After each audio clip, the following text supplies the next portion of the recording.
Hello guy, কেমন আছো তোমরা? আশা করছি তোমরা সবাই অনেক ভালো আছো। অনলি অ্যানিমে এক্সপ্লেইন চ্যানেলে তোমাদের সবাইকে স্বাগত। আজকে আমরা এমন একটি অ্যানিমে নিয়ে কথা বলতে যাচ্ছি যার অ্যানিমেশন থেকে শুরু করে ক্যারেক্টার ডেভেলপমেন্ট, অ্যাকশন সবকিছুই এক কথায় অসাধারণ। আর সেই জনপ্রিয় অ্যানিমেটির নাম হলো জুজুৎসু কাইজেন। আজকের এই ভিডিওতে আমরা দেখব জুজুৎসু কাইজেন সিজন 3 এর প্রথম এপিসোডের সম্পূর্ণ এক্সপ্লেনেশন। তাই ভিডিওটি শেষ পর্যন্ত দেখতে থাকো, কারণ প্রতিটি দৃশ্য আমরা সহজভাবে তুলে ধরেছি। আর হ্যাঁ, ভিডিও শুরু করার আগে যদি এখনো চ্যানেলটি সাবস্ক্রাইব না করে থাকো তাহলে অবশ্যই চ্যানেলটি সাবস্ক্রাইব করে দিও। পাশাপাশি ভিডিওতে একটি লাইক, শেয়ার এবং তোমার মতামত জানিয়ে একটি কমেন্ট করে দিও। তো আর বেশি কথা না বাড়িয়ে চলো শুরু করা যাক আজকের ইন্টারেস্টিং ভিডিও। গল্পের শুরুতেই আমরা দেখতে পাই একটি পরিত্যক্ত নীরব বিল্ডিং, চারপাশে ভাঙাচোরা দেওয়াল, ধুলো আর অন্ধকারে ভরা পরিবেশ। সেই বিল্ডিং এর ভেতরেই দাঁড়িয়ে আছে আমাদের গল্পের নায়ক ইউজি ইতাদোরি। সে গভীর মনোযোগ দিয়ে বাইরে ঘুরে বেড়ানো কার্সড স্পিরিটগুলোকে ট্র্যাক করার চেষ্টা করছিল। ঠিক তখনই হঠাৎ করে এক বিশাল আকারের কার্সড স্পিরিট সেখানে এসে উপস্থিত হয়। অন্ধকারের মধ্যে তার বিকৃত দেহ আর ভয়ঙ্কর উপস্থিতি পুরো জায়গাটাকে আরো ভীতিকর করে তোলে। কার্সড স্পিরিটটাকে দেখা মাত্রই ইউজি এক মুহূর্ত দেরি না করে বিল্ডিং এর ভেতর থেকে বাইরে লাফিয়ে পড়ে, কিন্তু দুর্ভাগ্যবশত সেই কার্সড স্পিরিটটাও দ্রুত বাইরে এসে তাকে ধরে। এরপর দানবটা ইউজিকে শক্ত করে আঁকড়ে ধরে একটি বিশাল বিল্ডিং এর দিকে নিয়ে যায় এবং নিজের সর্বোচ্চ শক্তি ব্যবহার করে তাকে সেই বিল্ডিং এর দিকে ছুঁড়ে মারে। কিন্তু আশ্চর্যের বিষয় হলো, এত শক্তিশালী আঘাতের পরেও ইউজির বড় কোনো ক্ষতি হয় না, বরং সে যেন বজ্রের গতিতে বিল্ডিং এর দেওয়াল ভেদ করে এক পাশ থেকে অন্য পাশে বেরিয়ে যায়। কার্সড স্পিরিটটি আবারও ইউজির ওপর আক্রমণ করার জন্য এগিয়ে আসতে থাকে, কিন্তু ঠিক সেই মুহূর্তে হঠাৎ করে এক শক্তিশালী জাদুকর সেখানে উপস্থিত হয় এবং এক আঘাতেই সেই দানবটিকে মেরে ফেলে। ভয়ঙ্কর আঘাতে কার্সড স্পিরিটটি ছিটকে গিয়ে সরাসরি একটি বিল্ডিং এর ছাদে পড়ে। তার বিশাল দেহের আঘাতে পুরো বিল্ডিংটি মুহূর্তেই ধসে পড়ে এবং চারদিকে ধুলোয় ভরে যায়। ধীরে ধীরে ধুলো পরিষ্কার হতে শুরু করলে আমরা দেখতে পাই কেউ একজন তলোয়ার তুলে ইউজির ওপর আক্রমণ করার চেষ্টা করছে, কিন্তু আশ্চর্যের বিষয়, সেই ব্যক্তির মুখ বা পরিচয় সম্পর্কে আমাদের কিছুই জানানো হয়। এরপর দৃশ্য পরিবর্তন হয়, গল্প আমাদের নিয়ে যায় জেনুইন ক্ল্যানের ভিতরে। সেখানে দাঁড়িয়ে আছে নাওয়া জেনুইন। সে ঠান্ডা কণ্ঠে বলতে থাকে, মাকি নামের মেয়েটা দেখতে সুন্দর ঠিকই, কিন্তু সে কোনো কাজের নয়, কারণ তার মধ্যে কোনো কার্সড এনার্জি নেই। সে আরো বলে, মাই অনেক ভালো, অন্তত সে কার্সড এনার্জি ব্যবহার করতে পারে। যদিও মাকি জেনুইন এবং মাই জেনুইন আপন বোন, তবুও তাদের মধ্যে বিশাল পার্থক্য রয়েছে। ঠিক তখনই রুমের ভেতর থেকে আরেকটি কণ্ঠ ভেসে আসে, তুমি এত দেরি করে এখানে আসছো কেন? তোমার বাবা খুবই ক্রিটিক্যাল অবস্থায় আছেন। নাওয়া উদাস ভঙ্গিতে উত্তর দেয়, আমাকে মাফ করবেন, আমি এখানে থাকলেও কোনো লাভ নেই, কারণ জেনুইন ক্ল্যানের পরবর্তী হেড আমি হতে যাচ্ছি। এরপর সে রুমের ভিতরে ঢুকে দুইজন ব্যক্তিকে উদ্দেশ্য করে বলতে শুরু করে, আঙ্কেল ওগি, আপনি এখানে কেন এসেছেন? আপনি জেনুইন ক্ল্যানের হেড হতে পারবেন না, কারণ আপনার দুটা মেয়ে আছে যারা কোনো কাজেরই নয়। আর জিনিচির কথা তো না বললেই চলে, তার চেহারা এতটাই খারাপ যে তাকে দেখলেই আমার ঘৃণা লাগে। এই কথা শেষ হওয়ার আগেই ওগি জেনুইন এবং জিনিচি জেনুইন রাগে ফেটে পড়ে এবং একসাথে নাওয়ার উপর আক্রমণ করে বসে। কিন্তু নাওয়া অবিশ্বাস্য দ্রুততায় তাদের দুজনের আক্রমণ খুব সহজেই প্রতিহত করে ফেলে। আর তখনই আমরা জানতে পারি তারা তিনজনই অত্যন্ত শক্তিশালী স্পেশাল লেভেলের গ্রেড 1 সর্সারার। কিছুক্ষণ পর রুমের ভিতরের নীরবতা ভেঙে একজন লোক গম্ভীর কণ্ঠে বলতে শুরু করে, নাওবিত জেনুইন অর্থাৎ জেনুইন ক্ল্যানের 26তম হেড কিছুক্ষণ আগেই সবাইকে ছেড়ে চলে যান। তবে মৃত্যুর আগে তিনি একটি চিঠি লিখে গিয়েছিলেন, আর তিনি স্পষ্ট বলে গিয়েছেন সেই চিঠি তখনই পরে শোনানো হবে যখন নাওয়া জেনুইন, ওগি জেনুইন এবং জিনিচি জেনুইন এই তিনজন একসাথে উপস্থিত থাকবে। লোকটি ধীরে ধীরে চিঠিটি খুলে পড়তে শুরু করে। নাওয়া জেনুইনকে জেনুইন ক্ল্যানের 27তম হেড ঘোষণা করা হলো। আমার সমস্ত সম্পত্তি এবং টোকিও জুজুৎসু হাইয়ের ভিতরে থাকা যত কার্সড টুল রয়েছে সেগুলোর মালিকানাও নাওয়া জেনুইনের হবে। তবে এই সব কিছু ব্যবহার করার আগে তাকে ওগি জেনুইন অথবা জিনিচি জেনুইনের অনুমতি নিতে হবে। যদি কোনো কারণে সাতোরু গোজো মারা যায় বা নিজের উপর থেকে মানসিক নিয়ন্ত্রণ হারিয়ে ফেলে, তাহলে টোজি ফুশিগুরোর সাথে পূর্বে করা চুক্তিটি কার্যকর করা হবে। সেই অনুযায়ী মেগুমি ফুশিগুরোকে জেনুইন ক্ল্যানের নতুন হেড বানানো হবে এবং নাওবিত জেনুইনের সমস্ত সম্পদ আর কার্স টুলের মালিকও সেই হবে। এই কথাগুলো শোনার সাথে সাথে নাওয়ার মুখের অভিব্যক্তি বদলে যায়, তার চোখে স্পষ্ট আতঙ্কের ছাপ ফুটে ওঠে। কিছুক্ষণ নীরব থাকার পর সে হঠাৎ রাগান্বিত কণ্ঠে বলে ওঠে, যদি আমি মেগুমি ফুশিগুরো আর ইউজি ইতাদোরি এই দুজনকেই মেরে ফেলি তাহলে তো সব সমস্যারই সমাধান হয়ে যাবে, তখন আমি জেনুইন ক্ল্যানের হেড হয়ে যাব। সে ঠান্ডা গলায় আরো বলে, এই মুহূর্তে টোকিও শহরে অজস্র কার্সড স্পিরিট ঘুরে বেড়াচ্ছে, তাই তাদের দুজনকে কে হত্যা করেছে সেটা কেউই বুঝতে পারবে না। এরপর দৃশ্য পরিবর্তন হয়ে আমরা দেখি ইউজি একা বসে গভীর চিন্তায় ডুবে আছে।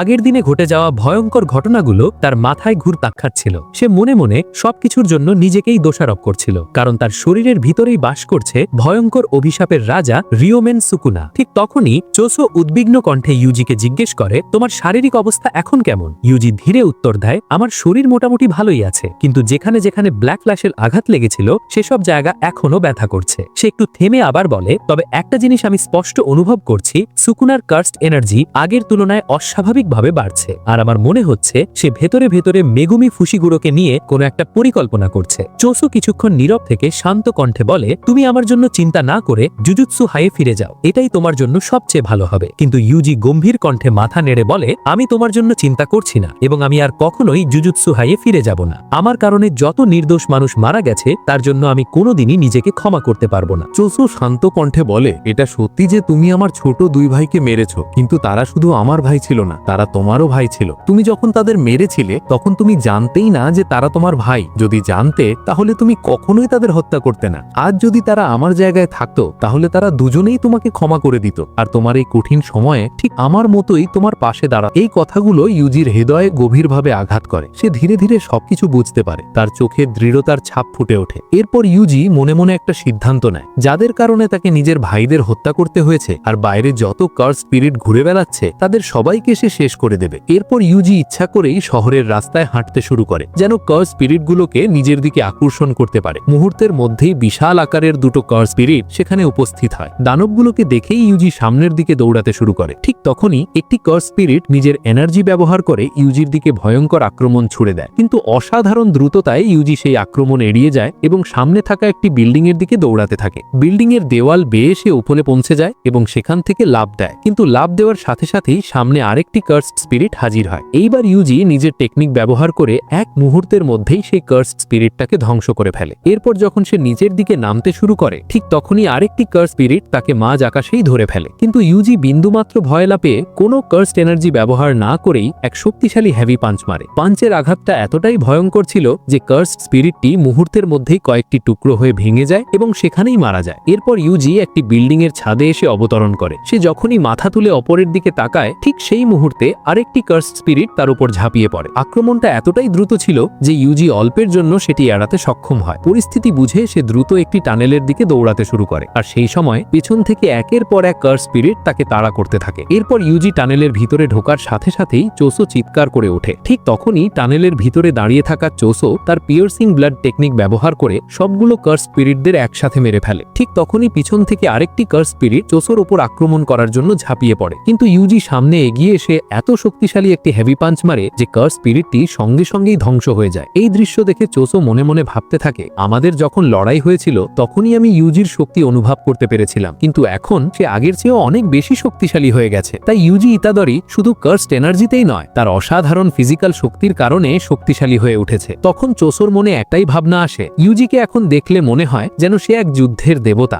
এরপর ইউজি আর চোসো কিছুক্ষণ নিজেদের মধ্যে কথা বলছিল। পরিবেশটা তখন তুলনামূলক শান্তই ছিল। ঠিক তখনই সেখানে নাওইয়া জেনিন এসে ঠান্ডা কণ্ঠে বলে, তোমরা কি মেগুমি ফুশিগুরোকে কোথাও দেখেছো? আর ইউজি, তুমি আমাকে দেখে পালাচ্ছ না কেন? ইউজি শান্তভাবে উত্তর দেয়, আমরা তোমাকে দেখে পালাবো কেন, আর তুমি ফুশিগুরোকে খুঁজছো কেন? নাওইয়া হালকা হেসে বলে, তোমাদের কথা শুনে মনে হচ্ছে তোমরা এখনকার পরিস্থিতি সম্পর্কে কিছুই জানো না। যাই হোক, আমি বলেই দিই, সাতোরু গোজো সিল হয়ে যাওয়ার পর থেকে জুজুৎসু হাই থেকে অর্ডার এসেছে ইউজি ইতাদোরিকে দেখা মাত্রই মেরে ফেলতে। এই কথা শুনে চোসো ভীষণ রেগে যায়, তার শরীর থেকে যেন রাগের তীব্রতা বের হতে থাকে। এরপর ইউজি আবার জিজ্ঞেস করে, তুমি ফুশিগুরোকে কেন খুঁজছো? নাওইয়া ঠান্ডা স্বরে বলে, কারণ ফুশিগুরোকে জেনিন ক্ল্যানের হেড বানানো হয়েছে, তাই যদি আমি তাকে মেরে ফেলি তাহলে আমিই জেনিন ক্ল্যানের হেড হয়ে যাব। এই কথা শেষ হতেই নাওইয়া আচমকা বজ্রগতিতে ইউজির পেছনে চলে আসে এবং এক শক্তিশালী পাঞ্চ মেরে তাকে অনেক দূরে ছুড়ে দেয়। এই দৃশ্য দেখে চোসো রেগে গিয়ে নাওইয়ার ওপর আক্রমণ করতে এগিয়ে যায়, কিন্তু নাওইয়া তার অসাধারণ স্পিড ব্যবহার করে মুহূর্তের মধ্যেই চোসোর পেছনে চলে আসে এবং ভয়ঙ্কর গতিতে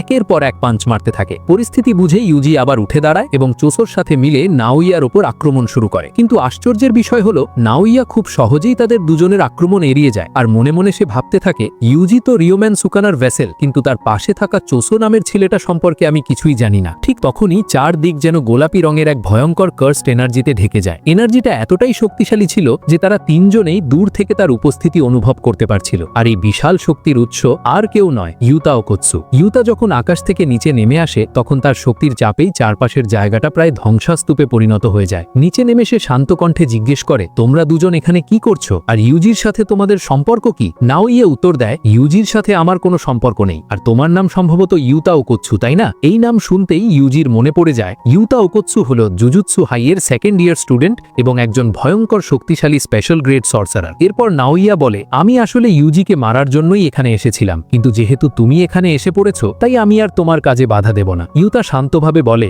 বুঝতে পারলাম, কিন্তু আপনার পরিচয়টা কি? নাওইয়া গর্বের সাথে বলে, আমার নাম নাওইয়া জেনিন, আর আমাকে জেনিন ক্ল্যানের 27তম হেড বানানো হয়েছে। এই কথা শুনে ইউতা মাথা নেড়ে বলে, তাহলে একজনকে আপনি সামলান আর আরেকজনকে আমি সামলাই। এই কথা বলেই ইউতা হঠাৎ করে ইউজির পেছনে দৌড়াতে শুরু করে, যেন তাকে আক্রমণ করতে যাচ্ছে। অন্যদিকে নাওইয়া চোসোর দিকে তাকিয়ে বলে, তোমার টেকনিকের নাম ব্লাড ম্যানিপুলেশন, তাই না? কিন্তু একটা জিনিস আমি বুঝতে পারছি না, তুমি এই টেকনিকটা কোথা থেকে শিখলে? যাই হোক, এই টেকনিক ব্যবহার করতে হলে অনেক সময় ধরে রক্ত তৈরি করতে হয়, আর সেই সময়টাই তোমার জন্য সবচেয়ে বড় দুর্বলতা, আর এই দুর্বলতার সুযোগ নিয়েই আমি তোমাকে মেরে ফেলবো। উত্তরে চোসো দৃঢ় কণ্ঠে বলে, তোমার কি সত্যি মনে হয় তুমি আমার ভাইয়ের উপর আক্রমণ করার পরে এখান থেকে সুস্থ আর জীবিত ফিরে যেতে পারবে? অন্যদিকে আমরা দেখি ইউটা ওকোৎসু এবং ইউজি ইতাদোরি একটি বিল্ডিং এর ভিতরে ভয়ঙ্কর লড়াইয়ে লিপ্ত হয়েছে। ইউজি প্রাণপণ চেষ্টা করেও ইউতার আক্রমণগুলো ঠিকমতো সামলাতে পারছিল না, কারণ শক্তির দিক দিয়ে ইউতা তার থেকে অনেকটাই এগিয়ে ছিল। ঠিক সেই মুহূর্তে ইউতা নিজের বিশাল কার্সড এনার্জি ব্যবহার করে পুরো বিল্ডিংটাকেই ধ্বংস করে দেয়। দেয়াল ভেঙে পড়ে, কংক্রিট ছিটকে যায়, আর মুহূর্তের মধ্যেই পুরো জায়গাটা ধ্বংসস্তূপে পরিণত হয়। ধ্বংসস্তূপের মাঝখানে দাঁড়িয়ে ইউতা শান্ত কণ্ঠে বলে, আমাকে দেখে কি অবাক হয়ে গেছো? আমি দেখতে যতটা সাধারণ মনে হয়, বাস্তবে আমি তার থেকে অনেক বেশি শক্তিশালী। ইউজি মনে মনে ভাবতে থাকে, এই ছেলেটা আমার মতোই শক্তিশালী, কিন্তু তার কার্সড এনার্জি আমার চেয়ে অনেক বেশি এবং অনেক বেশি পাওয়ারফুল। তখন ইউতা আবার বলতে শুরু করে, আমার কার্সড এনার্জি আসলে সাতোরু গোজো সেন্সের থেকেও বেশি, কিন্তু তার কাছে 6 সাইজের ক্ষমতা রয়েছে, যার কারণে সে যখনই কোনো টেকনিক ব্যবহার করে সেটা প্রায় নিখুঁতভাবে টার্গেটে আঘাত করে। তাই আমার কার্সড এনার্জি একসময় শেষ হয়ে যেতে পারে, কিন্তু গোজো সেন্সের কার্সড এনার্জি প্রায় কখনোই শেষ হয় না। এই কথা বলেই ইউতা তার তলোয়ার দিয়ে ইউজির ওপর একটি শক্তিশালী আক্রমণ চালায়, কিন্তু ইউজি দ্রুত একটি ছোট ছুরির মধ্যে কার্সড এনার্জি প্রবাহিত করে সেই আক্রমণ ঠেকানোর চেষ্টা করে। প্রচন্ড চাপের মধ্যেও সে কোনো মতে সেই আঘাত প্রতিহত করে। তবে যখন তাদের দুজনের অস্ত্র একে অপরের সাথে জোরে ধাক্কা খায়, ঠিক তখনই দুজনের হাতের তলোয়ারই অর্ধেক হয়ে ভেঙে যায়। পরিস্থিতির সুযোগ নিয়ে ইউজি আবার ইউতার ওপর আক্রমণ করতে এগিয়ে যায়, কিন্তু ঠিক সেই মুহূর্তে পিছন থেকে হঠাৎ রিকা তাকে শক্ত করে ধরে ফেলে। এই আতঙ্কিত দৃশ্য দেখে ইউজি পুরোপুরি হতবাক হয়ে যায়, আর সেই সুযোগটাই কাজে লাগিয়ে ইউতা নিজের ভাঙা তলোয়ারটি ইউজির বুকের মধ্যে সোজা ঢুকিয়ে দেয়। ইউজির চোখ ধীরে ধীরে বিস্ময়ে বড় হয়ে যায়, আর এখানেই শেষ হয়ে যায় প্রথম এপিসোড। ভিডিওটি তোমাদের কেমন লেগেছে অবশ্যই কমেন্টে জানিয়ে দিও, আর আমি কি এই গল্পের দ্বিতীয় এপিসোড নিয়ে আসবো কিনা সেটাও কমেন্ট করে জানাতে পারো। দেখা হবে পরবর্তী ভিডিওতে, ততক্ষণ পর্যন্ত ভালো থেকো, সুস্থ থেকো, আল্লাহ।